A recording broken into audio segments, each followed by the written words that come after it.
Ce n'est pas au président de choisir les candidats, n'est-ce pas? C'est à la justice de choisir les candidats. Donc voilà une faute grave, c'est gravissime même, n'est-ce pas? On ne peut pas prétendre, n'est-ce pas, choisir vos concurrents. Lui, il n'a pas choisi, il a juste dit qu'il se présente éventuellement si ces derniers sont en position de force. Ah non, c'est pas ça. Il dit que même s'il ne se présentait pas, ça ne serait pas l'un des trois qui serait président.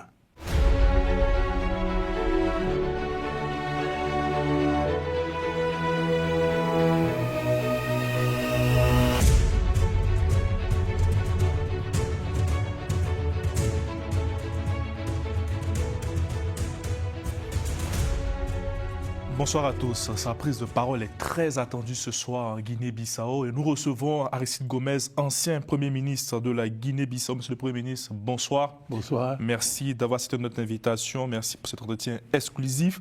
On parlera avec vous de l'actualité politique de votre pays, mais aussi de la sous-région, notamment de la CEDEAO. Okay. Le président de la République a annoncé le report de l'élection présidentielle censée se tenir à la fin du mois de février. Je le cite, mon mandat de 5 ans prendra fin le 4 septembre prochain et conformément aux lois du pays, le scrutin devra se tenir entre octobre et novembre prochain, en ajoutant que ceux qui ne sont pas d'accord avec cette date peuvent aller se plaindre auprès de la Cour suprême de justice. Comment vous avez accueilli cette nouvelle? Bon, c'est une aberration, eu égard le dispositif constitutionnel sur place, parce que la Constitution établit que le mandat est de 5 ans. Et le président a pris fonction, bon gré, mal gré, il a pris fonction le 27 février 2020. Ouais. Et il a pris des décisions, il a posé des actes majeurs. La dissolution de mon gouvernement, par exemple, dont la légitimité découlait des élections législatives et non des élections présidentielles. Donc, le président a commencé à gouverner le 27 février 2020. Et face au dispositif constitutionnel qui établit le mandat présidentiel comme étant un quinquennat, je ne vois pas comment on pourrait respecter la Constitution et les lois, n'est-ce pas, et en même temps prétendre rester au pouvoir au-delà de 5 ans. Comment interprétez-vous cette décision? Qu'est-ce qu'il y a derrière, selon vous? Derrière cette décision, moi je dirais que la décision elle-même, elle découle, elle est dans la logique des actes anticonstitutionnels posés par le président dès le départ. C'est-à-dire que nous avons face à nous un président qui est rentré sur scène sur la base d'un coup d'État, n'est-ce pas? D'un coup d'État dans la mesure où, quand bien même il aurait remporté les élections, à partir du moment où il y avait un contentieux au niveau de la Cour suprême, il fallait attendre, n'est-ce pas? Comme partout ailleurs. Il fallait attendre la décision finale de la Cour. À partir du moment où il prend fonction, soutenu à l'époque par un consensus qui a été établi au niveau des chefs d'État de la CEDEAO, tout le monde a accepté, n'est-ce pas, comme étant en fait accompli le fait qu'il ait investi le palais et qu'il ait dissous les institutions, notamment le gouvernement, et ensuite qu'il ait forcé la barre à l'Assemblée nationale pour instituer son gouvernement à lui. À partir de là, je ne vois pas comment une nouvelle Cour suprême, surtout actuellement, une Cour suprême composée, qui légalement est composée d'11 magistrats élus par leur père, et une Cour suprême qui a été amputée de sa majorité, puisqu'il ne reste que 5 membres de la Cour suprême. Comment cette Cour suprême pourrait valider, n'est-ce pas, cette idée du président, selon laquelle le mandat ne s'achèverait qu'au mois de septembre. Non, pour vous, c'est une suite logique de tout ce qui s'est déjà passé. À l'époque, vous dites, je reprends vos propos, l'investiture d'Embalo est un coup d'État et révèle d'un affront à la Cour suprême de justice et au Parlement. En tant que Premier ministre, ces mots sont d'une extrême gravité, monsieur. Est-ce que ce n'était pas un peu trop fort dans le contexte que vivait le pays? C'est à la mesure... Aujourd'hui, vous dites que vous n'avez rien à regretter totalement de tout ça? Non, c'est à la mesure de la gravité même de la situation sur place en Guinée-Bissau. D'autant plus qu'on doit souligner que toutes les institutions relevantes de l'état de droit et de la démocratie plurielle sont par terre, n'est-ce pas? Que ce soit l'Assemblée nationale qui n'existe plus, qui a été dissoute illégalement aussi par le président. En 2023, à la suite du coup d'État raté. Ça, coup d'État entre guillemets, on attend toujours des explications cohérentes. Vous avez des infos sur ça? Jusqu'à présent, c'est silence radio. Donc aujourd'hui, c'est considéré comme un coup d'État. Voilà. Personne n'a okay. Mais je dirais que l'Assemblée n'existe plus, malgré les élections qui ont été, qui sont passées... Remportées par l'opposition, hein, il faut préciser. Remportées par l'opposition, largement, et qui se sont déroulées de manière sincère, n'est-ce pas, et transparente, en 2023. Il n'y a plus d'Assemblée nationale, il n'y a même pas de bureau de l'Assemblée. C'est ce qu'on appelle chez nous la commission permanente de l'Assemblée. Quelle que soit la dissolution, n'est-ce pas, il y a toujours le bureau qui doit rester en train de fonctionner. Mais même ce bureau, et y compris le président de l'Assemblée nationale, ont été renversés par une décision du président exécutée par un secrétaire d'État à l'intérieur, au ministère de l'Intérieur. Donc c'est quelque chose qui relève, qui suscite une imagination prodigieuse, mais qui ne semble pas découler d'un processus normal dans n'importe quel pays. Vous avez ça, vous avez la Commission nationale indépendante des élections, dont le mandat du président est caduc depuis des années. Malgré ça, l'opposition a accepté en 2023 d'aller aux élections avec cette commission à mauvais état, mais l'opposition l'a quand même remporté.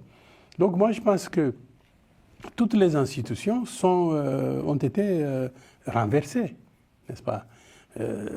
C'est un processus qui commence en 2020. Le pays continue d'avancer avec le président Mbalo.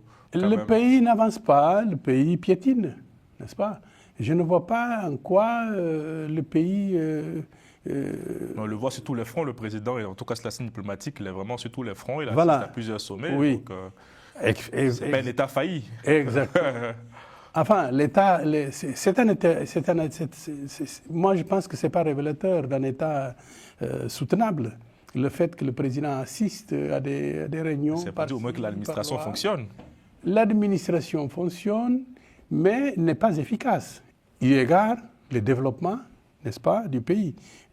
J'en veux pour preuve le fait que depuis ce temps, il n'y a pas eu de captation d'investissement dans le pays. Il n'y a pas eu de création de richesses. Évidemment qu'il y a un PIB qui monte, n'est-ce pas, mais qui monte du fait de certaines réalisations normales, n'est-ce pas, du pays, de l'évolution normale qui n'ont pas nécessité nécessairement l'intervention gouvernementale. Donc, c'est une croissance qui ne profite pas à la population, évidemment. Vous parlez tout à l'heure de votre gouvernement qui a été dissous au moment de l'arrivée du président Umaro Sissoco Embaló. Est-ce qu'aujourd'hui encore vous vous sentez comme le Premier ministre de la Guinée-Bissau, d'un point de vue du droit? D'un point de vue du droit, si la Cour suprême, comme ça semble être le cas, je viens d'avoir des informations tout à l'heure, comme quoi cette Cour suprême, amputée de sa majorité, donc passant de 11 membres à 5 membres fonctionnels, aurait pris la décision de reconnaître le président Embaló, reconnaître la légitimité du président Embaló jusqu'à septembre prochain. Si on devait lire à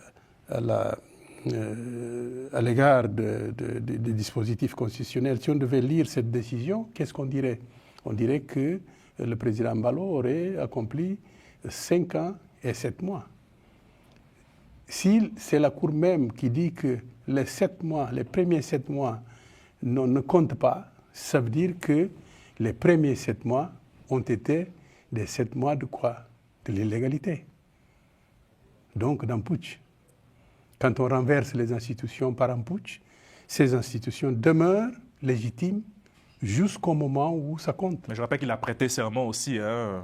Et justement, Donc, à partir du moment... c'est à partir de là qu'il a nommé un premier ministre et Exactement. tout. À partir du moment où il a prêté serment dans un hôtel, oui, il faut préciser aussi. Sans la majorité requise des députés à l'Assemblée nationale, contrairement à ce qui est établi dans la Constitution, ce serment vaut ce qu'il vaut.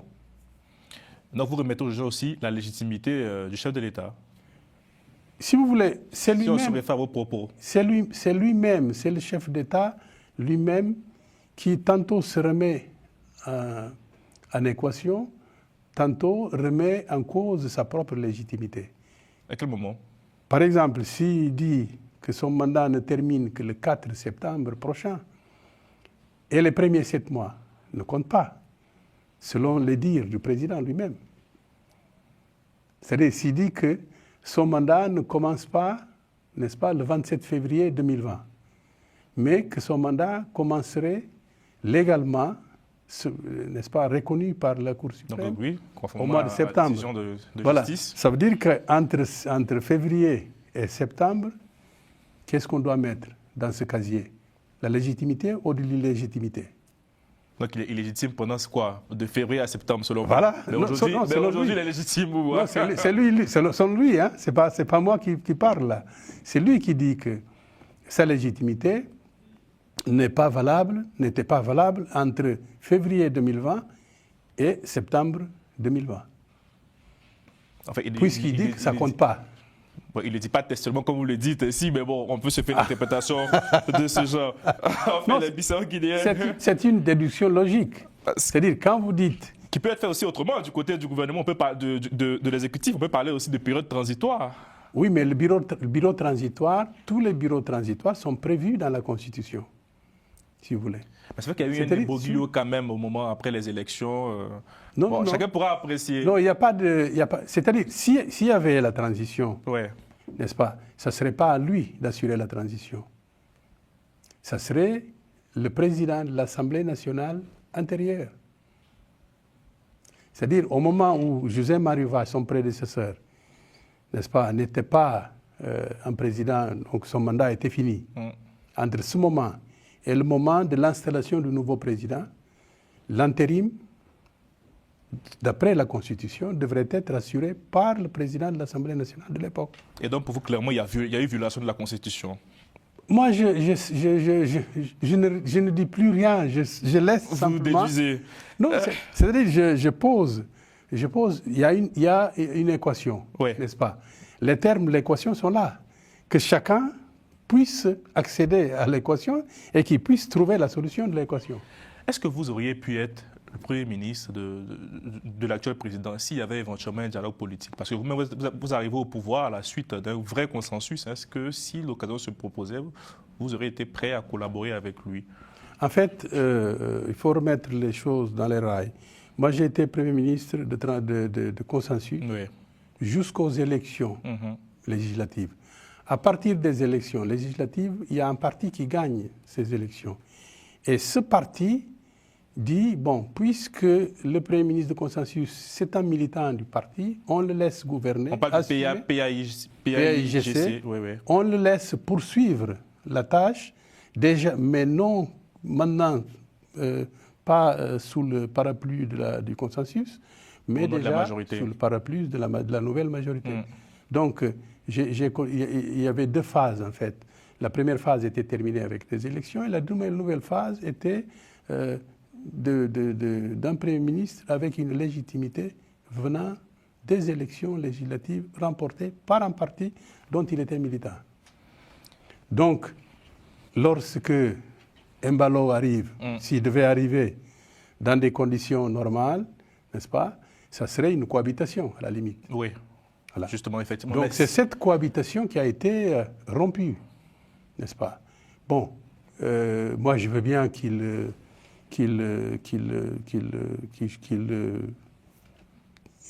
lorsqu'il arrive, qu'il veuille avoir un autre Premier ministre. Mais ça serait, si on devait respecter la Constitution, en fonction de la coloration politique de l'Assemblée nationale. Voilà, il devrait, en fonction de la coloration, demander à nouveau au parti vainqueur des élections un nouveau Premier ministre. Parce que, d'après notre Constitution, le président nomme, mais il ne choisit pas. Puisque dans la Constitution, on dit que le président nomme en fonction des résultats électoraux. À partir du moment où il y a ce rempart, n'est-ce pas, à l'appropriation personnalisée de la nomination par le président, ça veut dire qu'il nomme, mais il ne choisit pas. M. Gomez. Celui qui choisit, n'est-ce pas, c'est celui qui gagne aux élections. C'est ainsi la situation politique. On était quasiment dans une crise politique au lendemain des élections. Si l'occasion se présentait, est-ce que vous serez prêt à travailler avec lui? Et puis, est-ce que vous avez échangé aussi auparavant avec lui à l'issue de ces élections-là? Non, le contact était automatiquement rompu. Non, je pense que le problème ne se pose pas dans ces termes, puisque lui, si on devait respecter la Constitution, il est hors question maintenant qu'il reste. C'est-à-dire, le mandat, lorsque le mandat termine, un bon démocrate doit savoir partir. Parce que s'il gouverne, s'il préside, d'ailleurs il gouverne en même temps, ce qui n'est pas correct aussi par rapport à la Constitution, mais s'il reste 5 mois et 7 mois, c'est lui qui viendra pourra dire oui, bon, moi aussi, je vais rester 6 ans. Il crée un précédent fâcheux, très fâcheux. Donc, en aucun cas, donc normalement, il n'y a pas lieu d'avoir une négociation. Combinaison. Ça se voit souvent en Afrique, hein. C'est pour ça que je demande. Effectivement. C'est parce qu'en Afrique, ça arrive parce que nous sommes encore dans une situation, dans des États dont le modèle est un modèle que certains ont appelé néopatrimonial, certains ont appelé d'autres noms, etc. Mais de toute façon, la substance c'est qu'il y a une appropriation personnalisée des affaires publiques. Mais si on devait respecter, n'est-ce pas, le contenu des affaires publiques, c'est-à-dire dont l'expression c'est la Constitution, n'est-ce pas, quand vous arrivez à la fin de votre mandat, vous devez partir. Mais lui, il a encore la possibilité de se présenter comme pour un deuxième mandat. De se présenter, même si il a fait une première prise de position où il déclarait qu'il ne souhaitait pas se présenter avant de nuancer ses propos. Oui, il est revenu en arrière. Et de dire, ce qui est assez intéressant, ce ne sera ni Domingo Simões Pereira, ni Nuno Gomes Nabia, ni Brahima Camara qui me remplaceront. Je ne serai pas remplacé par un bandit. Voilà encore une expression, n'est-ce pas, d'inconsistance par rapport disons, au respect de la Constitution, qui est une expression, comme je dis, de la volonté publique, n'est-ce pas, d'une population. Ce n'est pas au président de choisir les candidats, n'est-ce pas? C'est à la justice de choisir les candidats. Donc voilà une faute grave, c'est gravissime même, n'est-ce pas? On ne peut pas prétendre, n'est-ce pas, choisir vos concurrents. Lui, il n'a pas choisi, il a juste dit qu'il se présente éventuellement si ces derniers sont en position de force. Ah non, c'est pas ça. Il dit que même s'il ne se présentait pas, ça ne serait pas l'un des 3 qui serait président. C'est-à-dire que lui, il fait une démarcation, n'est-ce pas? C'est-à-dire qu'il prend sa place de président plus l'espace de la justice. Il déborde, n'est-ce pas, dans ses prérogatives. C'est à la justice de décider, puisque les candidatures sont soumises à la Cour suprême, et c'est à la Cour suprême, en fonction des règles établies, qui choisit ceux qui sont dans des situations d'être candidats ou pas. Donc voilà un débordement, n'est-ce pas, qui est regrettable, qui est propre, vous ne trouverez pas ça dans des États solidement constitués, démocratiques. Monsieur le Premier ministre, votre parti, comment votre parti compte peser dans les prochaines élections qui arrivent? Moi, je pense qu'il y a une réalité mémorielle, n'est-ce pas, qui donne au PAIGC l'avantage dans la société bissau-guinéenne jusqu'à présent, n'est-ce pas, pour gagner aux élections, sauf lorsqu'il y a des divisions internes, etc.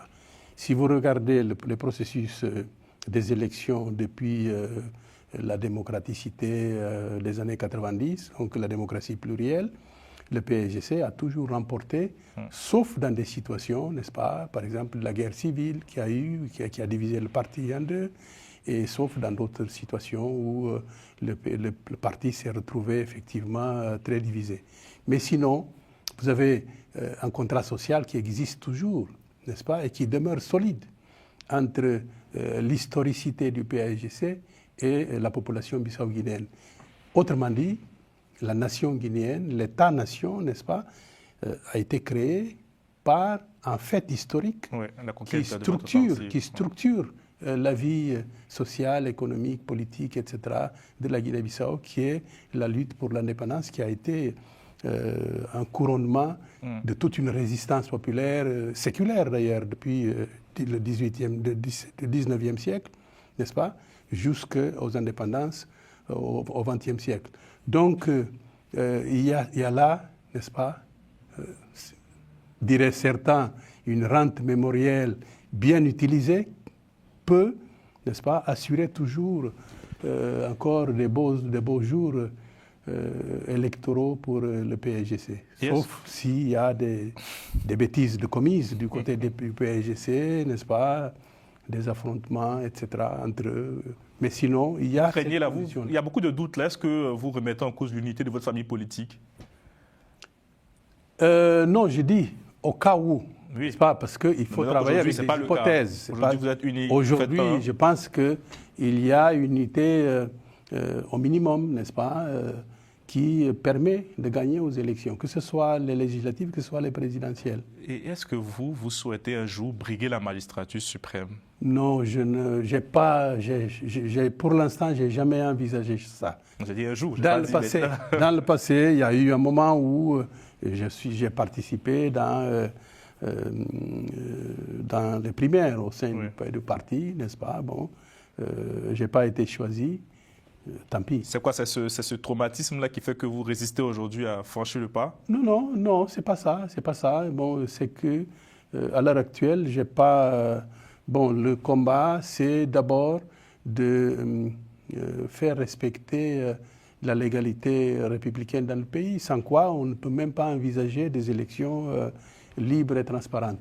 Une fois qu'on aura dépassé ce stade-là, on pourrait parler éventuellement de la manière d'aller aux élections. Mais pour l'instant, nous avons cette épée de Damoclès qui nous empêche même de réfléchir dans la phase, n'est-ce pas, qui ne nous empêche pas, mais qui nous invite, n'est-ce pas, à se concentrer dans cette phase pour essayer de régler les problèmes. Donc, vous reviendrez nous dire ici, si vous décidez franchir le pas un jour, je l'espère. Vous reviendrez nous annoncer la nouvelle, si un jour vous aspirez à la fonction. Effectivement. Si un jour les conditions se présentent... Vous serez le bienvenu. Voilà. On parlera de la CEDEAO, on parle de la CEDEAO maintenant, parce qu'on est pris par le temps.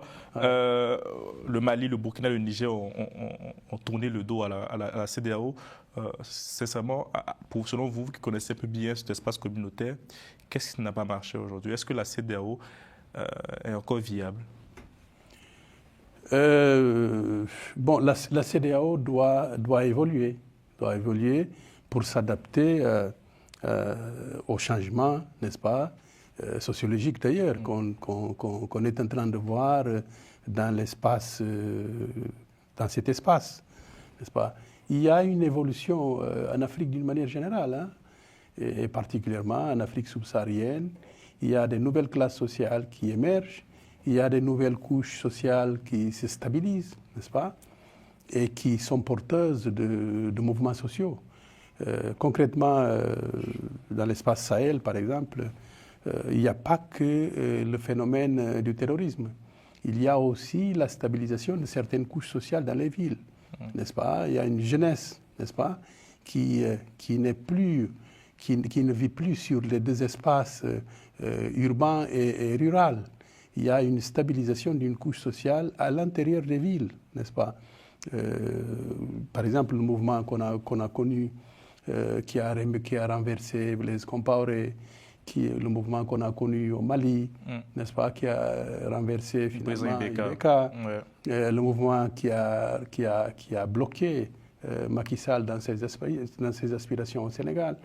À mon avis, il faut rechercher ça dans une stabilisation sociologique, n'est-ce pas, dans les villes, n'est-ce pas, où une certaine population de la jeunesse, puisque c'est une population très jeune, n'est-ce pas, vit aujourd'hui et grossit de plus en plus dans les villes, mais dans les villes où il n'y a pas d'usine, il n'y a pas d'emploi, vous avez des jeunes qui sont formés, qui restent dans cet espace, qui aspirent à autre chose, qui aspirent à avoir un emploi, mais qui, peut-être, il y a 10 ans de cela, pouvaient vivre dans les villes, mais vivre aussi à travers des productions vivrières et des productions du secteur informel, etc., vivre entre la ville et la campagne. Mais puisque cette stabilisation se concentre de plus en plus dans les villes, il n'y a pas une autre solution, d'où l'explosion. Donc il faut régler les problèmes, n'est-ce pas, dans l'espace de la stabilisation, qui est la ville. Donc c'est une nouvelle couche sociale. C'est pas, quand vous avez une personne qui vit dans une ville, mais qui en même temps peut être nourrie par la campagne à côté, qui peut cultiver la terre, n'est-ce pas? Vous avez vu par exemple le reportage où l'actuel président du Sénégal lui-même, n'est-ce pas, était un professeur, mais en même temps il avait la possibilité de cultiver. C'est-à-dire c'est un matelas. Le fait qu'il cultive, c'est un complément de salaire, n'est-ce pas? Cette situation-là, c'est très intéressant de l'analyser à l'échelle de toute une jeunesse. Quand il y a, à partir du moment où il y a une possibilité de ce genre, nous considérons, n'est-ce pas, sociologiquement, qu'il y a un matelas, n'est-ce pas, et qui structure une forme de conscience sociale. Mais lorsque vous perdez cette possibilité d'avoir ce matelas rural, et vous devez vivre uniquement des ressources de la ville, mais en revanche, vous n'avez pas les moyens, vous n'en avez pas les moyens, parce qu'il n'y a pas d'emploi, il n'y a pas d'usine, n'est-ce pas, parce que nous sommes soumis à un capitalisme périphérique, n'est-ce pas, qui bloque le développement, n'est-ce pas, dans une certaine mesure, il n'y a pas d'investissement productif, n'est-ce pas, toute la croissance, c'est parce que, bon, on construit des routes, des ponts, etc., mais ça ne profite pas, n'est-ce pas, rapidement aux populations. Alors, cette population-là, c'est cette forme de conscience, n'est-ce pas, cette peur de vivre sur le seul espace où on doit trouver les moyens de vivre, et en revanche, ces moyens sont limités, n'est-ce pas, c'est cette forme de conscience qui est porteuse de ce mouvement social actuel contre l'État, contre les pouvoirs publics, contre la corruption, contre tout, quoi, si vous voulez. Bon, évidemment, après, est-ce que ce mouvement social est capté par l'armée dans certaines circonstances, n'est-ce pas, en fonction de la situation historique du pays, de la situation réelle du pays actuel, etc. Et dans d'autres situations, c'est capté par d'autres institutions. Par exemple, comme au Sénégal, ce n'est pas l'armée qui a capté le mouvement, c'est les partis politiques, en l'occurrence le PASTEF. Donc oui, les politiques. Alors, donc, qu'est-ce que je voulais dire, la conclusion, c'est que ce mouvement social, n'est-ce pas, il faut qu'on le suive, n'est-ce pas, attentivement, parce que ça a encore des choses à dire, n'est-ce pas. Mais la CEDEAO, n'importe quelle organisation de nos États, doit tenir en compte ces situations-là et doit tout faire pour approfondir, n'est-ce pas, son insertion en fonction des intérêts populaires. Et pas rester une organisation des chefs d'État. Bon, lorsque les chefs d'État disent quelque chose, bon, voilà, on y va. Il faut tenir compte, n'est-ce pas, de ces mouvements sociaux, n'est-ce pas, qui vont s'agrandir dans le continent. Merci beaucoup, Monsieur le Premier ministre. Merci pour cette interview. Vous savez qu'on vous appelle Jack Bauer chez vous. Ouais. Ça fait quoi? Je ne sais pas appeler Jack Bauer. Qu'est-ce que ça vous fait? J'ai déjà entendu ça. Bon, vous savez, c'est l'impact. On n'aura pas pu en parler parce qu'on est pris par le temps, mais prochainement, on reviendra un peu plus sur les coulisses de votre aventure. Merci infiniment. Merci à mon ami François Mendy qui a permis cette interview. Merci à Romain Clicquot de Mec à la réalisation. Portez-vous bien et bonne soirée.